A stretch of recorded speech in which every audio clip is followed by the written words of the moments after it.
प्रत्येक 12 साल बाद प्रयागराज में महाकुंभ का आयोजन किया जाता है।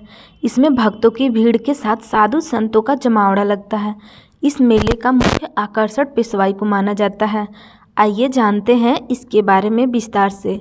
प्रयागराज में जल्द ही महाकुंभ का भव्य आयोजन होने वाला है। महाकुंभ मेला हर 12 साल में लगता है, जिसका न सिर्फ धार्मिक बल्कि ज्योतिषी महत्व भी है।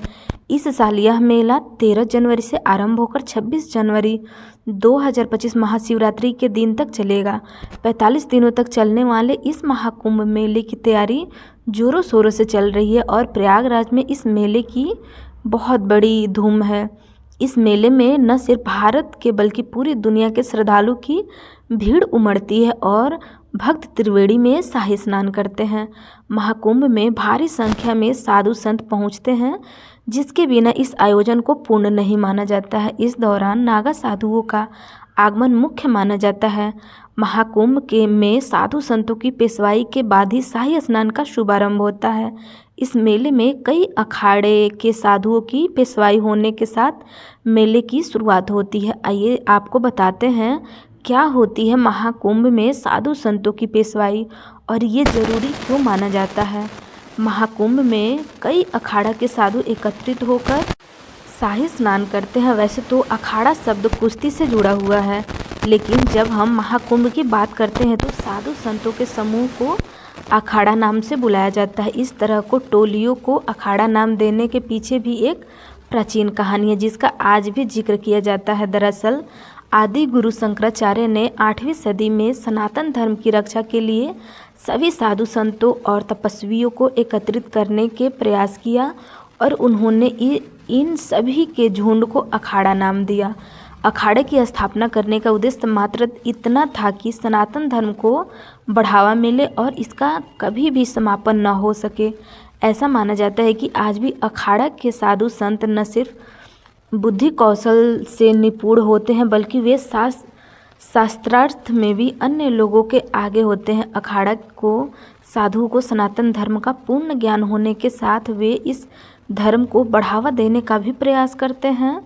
प्रयागराज में प्रत्येक 12 साल बाद होने वाले महाकुंभ का अपना विशेष महत्व है और इस दौरान साधुओं की पेशवाई मुख्य आकर्षण का केंद्र होती है। इस आयोजन में लाखों साधु एकत्रित होते हैं और शोभा यात्रा निकालते हैं। अगर हम पेशवाई की बात करें तो संतों की शोभा यात्रा मुख्य मानी जाती है। महाकुंभ में प्रस्थान करने के लिए साधु संत अपने अखाड़े से विशाल शोभा यात्रा निकालते हैं और उसी को पेशवाई कहा जाता है। इस शोभा यात्रा में बैंड बाजा को भी शामिल किया जाता है और हाथी घोड़े की सजावट भी देखने को मिलते हैं। हाथी घोड़े से सुसज्जित रथों को ऊपर बैठकर अखाड़े के मुख्य साधु इस शोभा यात्रा में शामिल होते हैं। अखाड़े के मुख्य प्रमुख साधु, जिन्हें महंत भी कहा जाता है, वो रथ के ऊपर सवार होते हैं। वही अन्य अनुयायी और साधुगण नाचते गाते रथ के साथ पैदल यात्रा करते हैं। महाकुंभ के दौरान साधुओं की पेशवाई में अखाड़ों के प्रमुख महंत नागा साधु और भक्त होते हैं। महाकुंभ में शाही स्नान का विशेष महत्व होता है, लेकिन इससे पहले साधुओं की पेशवाई को जरूरी माना जाता है। शाही स्नान महाकुंभ के दौरान कुछ विशेष तिथि जैसे मकर संक्रांति, मौनी अमावस्या, बसंत पंचमी, माघ पूर्णिमा और महाशिवरात्रि के दौरान आयोजित होते हैं। महाकुंभ में साधुओं की भव्य शोभा यात्रा के साथ पेशवाई करने के बाद भी शाही स्नान में विभिन्न अखाड़ों के साधु संत और नागा साधु सबसे पहले स्नान करते हैं। मान्यता यह है कि इन अखाड़े के नागा साधुओं के स्नान से पहले कोई भी स्नान नहीं कर सकता है। मान्यता अनुसार नागा साधुओं के शाही स्नान के बाद ही गृहस्थ या आम श्रद्धालु संगम में डुबकी लगा सकते हैं। इसी वजह से पेशवाई को जरूरी माना जाता है, क्योंकि इसके बाद ही कोई शाही स्नान कर सकता है। महाकुंभ में साधु संतों का स्वागत बेहद भव्य और पारंपरिक तरीकों से किया जाता है। जैसे ही ये संत संगम नगरी में प्रवेश करते हैं, श्रद्धालु रास्ते पर खड़े होकर उनका स्वागत करते हैं। हर अखाड़े के साधु संत अपने अपने ध्वज को हाथ में लेकर पूरे सम्मान के साथ नगर में प्रवेश करते हैं। इस दौरान अखाड़ों की ध्वज उनकी पहचान और शक्ति का प्रतीक होता है। साधु संतों की टोली अपने अनुयायियों को अखाड़े के सदस्यों के साथ पूरे रीति रिवाज और परंपराओं का पालन करते हुए पेशवाई के रूप में शहर में निकलती है।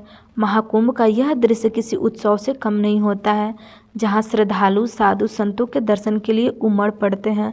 इस दौरान ढोल नगाड़ों की गूंज, रथों की सजावट और अखाड़ों की भव्य शोभा यात्रा माहौल को दिव्य बना देती है। किसी भी महाकुंभ में साधुओं की पेशवाई को महत्वपूर्ण माना जाता है और इसके बिना आयोजन को पूर्ण नहीं समझा जाता है। इसलिए महाकुंभ का विशेष महत्व दिया जाता है। यदि आपको हमारी वीडियो अच्छी लगी हो तो लाइक, कमेंट और चैनल सब्सक्राइब जरूर करें। तब तक